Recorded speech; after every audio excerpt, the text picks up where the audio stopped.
कारण हे घरामध्ये पाहिजे.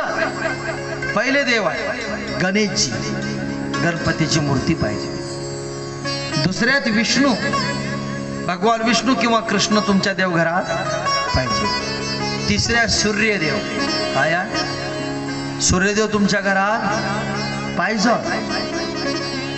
तुमच्या घरात सूर्य पाहिजे, तुमच्या घरात विष्णू पाहिजे, तुमच्या घरात गणपती पाहिजे. पुन्हा तुमचं कुलदैवत काय आहे ती कोणती भवानी असो तुमच्या घरात पाहिजे. हे देवाचे स्थान आहे. काय आहे कुलदैवत पाहिजे, गणेश पाहिजे, सूर्यदेव पाहिजे, गणपती पाहिजे आणि पुन्हा पाषाण पाहिजे आणि महादेवाचं लिंग भी पाहिजे. पण ती दिशा कोणी कुठे ठेवायची हे बी आपल्याला कळलं पाहिजे.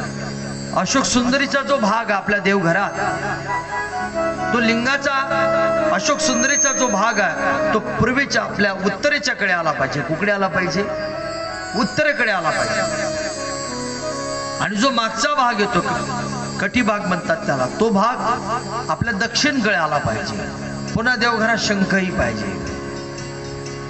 आणि शंख जर नसला तरी तुमच्या घरी गरुळ घंटी पाहिजे. कोणती घंटी? बरं घंटीचे प्रकार आहेत, हात जोडून घंटी. बरं या गरुळ घंटीला खूप महत्व आहे.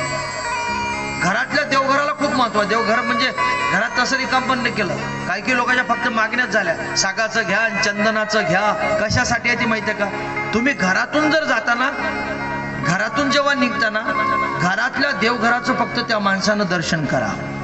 तुम्हाला देव घरी वापस आणल्याशिवाय राहत नाही. कारण तुमची वाट घरातले देव पाहतात. कारण आपल्या घरातला गेलेला माणूस अजून घरी वापस आला, पण आपण घरातल्या देवघराचं दर्शन करते ते बाई पूजा. आपलं काय घेणं देणं? हातीतूनच नजर टाकते. काय टाकते? खायला का?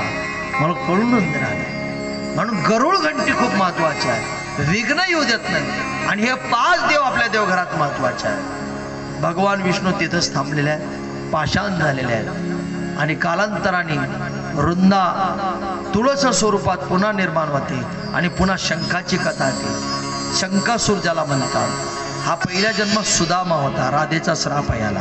काय हा शंखासूर होतो.